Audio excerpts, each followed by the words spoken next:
Yo, what's going on, guys? Chris Bonner here, Overtime Athletes. For today's video, what I want to be able to go over is our in-season training template and how we overall deal with in-season training. Now, there's so many different ways to cut it. There's so many variables depending on the sport, the athlete, what position they play. So I try to start with a base template, and then from there, obviously, when we have context of the actual athlete, we can then get a little bit more granular and chop it up a couple different ways.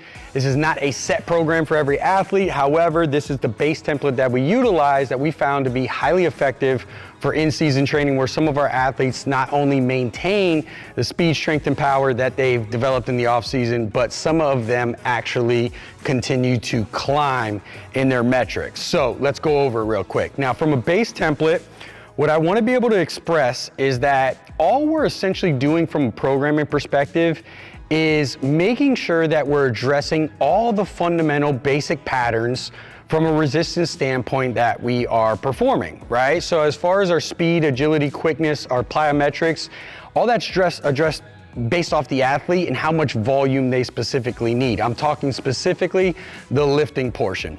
So what we want to do is we want to break those fundamental patterns, and we want to spread them out over the course of however many sessions that athlete can train.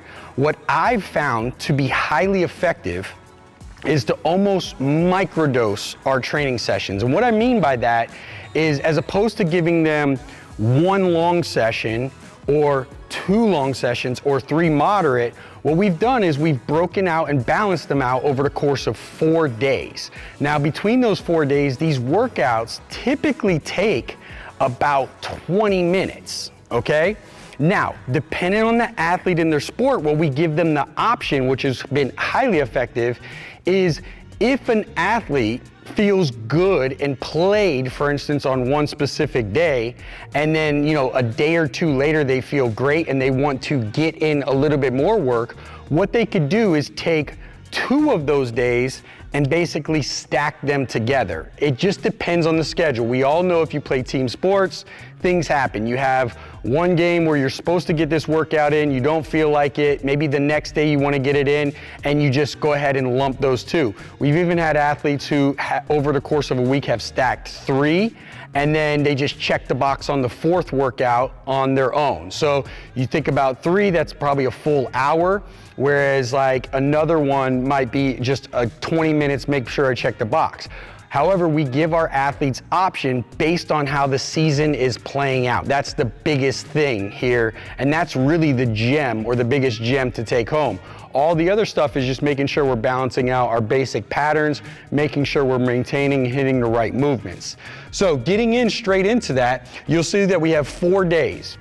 I don't tell them what day to go on. Now, if I have context and I'm working with the athlete for a long time, I know when their game days are, I know how much volume they have in practice, all these other key factors, I can start to manipulate and kind of give them guidance as far as when to perform them. But the biggest thing is making sure that we're checking all 4 boxes each week, making sure that if some days we don't feel like doing anything, we don't. You feel you need to rest and recover. Other days, if you feel like you can give it a go and you need to stack 2 of these on, or maybe you just go 4 days and you just 20 minutes a day, 4 days a week, that you can make sure that you get it in. Again, the biggest thing is that we're making sure that we're getting all 4 in. So getting more granular, you can see we have those 4 days. Number 1, and again, these could be mixed up, but I just want to show you from a balanced perspective. So day 1, getting right into it, we're going to get our big bend in, right? So our first things first, after our dynamic warm up, after if we have any kind of small plyos, I don't really run our guys in season because typically they get enough of it in season, in practice or in game. So really what I focus on is just microdosing the right amount of plyometrics, again, balancing out between vertical, horizontal, and lateral force. Getting right into it, like I said, for day 1, we're going to go our bend. Usually, typically, what I like to do is some kind of trap bar deadlift.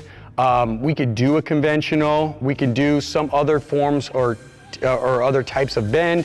But the biggest thing is that we're getting that bend pattern in, and then paired with that is always going to be some form of a corrective. So if I'm working knee stability, or you can think of these as prehab movements, right? I'm continuously trying to create stability within the knee, or whatever it is for that particular movement, something with the hip, something like that of that nature, which is going to be our corrective. So those are going to be supersetted back and forth. Now remember, this is pretty low volume here. Next, what we're gonna get into is our next superset, which is gonna be, we're gonna balance out a vertical pull, make sure we're getting that in, and then we're gonna have an isolated hamstring or glute exercise. So this could be a Nordic hamstring curl, Swiss ball hamstring curl, lying hamstring curl, or some kind of glute, whether it be a hip thrust, single leg hip thrust, single leg glute bridge, whatever those are, we're gonna program something of that nature.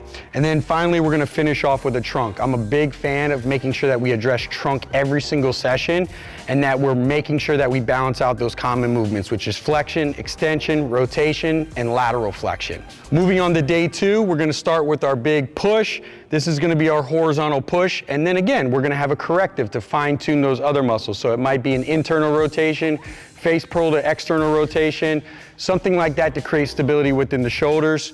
It's always gonna be followed by that corrective or prehab type movement. Now from here, we're gonna get into our bigger posterior chain. I know we did a bend here. This is gonna be more isolated. This is gonna be like a single leg RDL, maybe some kind of RDL. I try to choose something that's going to if this is our big bend here, typically what I'm gonna do here, it's either gonna be this posterior chain or the frontal plane, depending on how they do it. Frontal plane is just gonna be your lateral movement, right?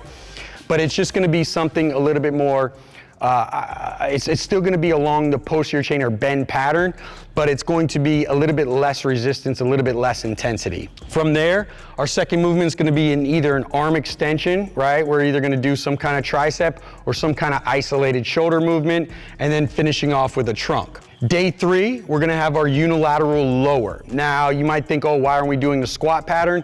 Typically, I do a trap bar deadlift, which is kind of a hybrid, depending on the athlete. Sometimes it's a little bend, sometimes it's a little bit of a squat pattern, but that's kind of our bilateral big lower body movement, where this is gonna be more of our unilateral, really focused on, our lunges, our Bulgarians, our things of that nature. Reverse lunge is a big one that we utilize, dumbbell step-ups, barbell step-ups, things like that.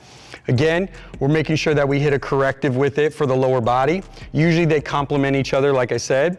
Moving on to the next set is gonna be our horizontal pull. So we're balancing out between our vertical and our horizontal pull. So make sure we're addressing that over the course of the week. This one from here, depending on what we did day 1, another isolated hamstring or glute movement, right? So if we did a glute over here, I'm gonna swap and do an isolated hamstring over here, making sure that we follow it up with a trunk. Now these are all supersetted. So they're gonna hit a row, they're gonna hit a Nordic hamstring curl, and then they might hit like a seated rotation, okay?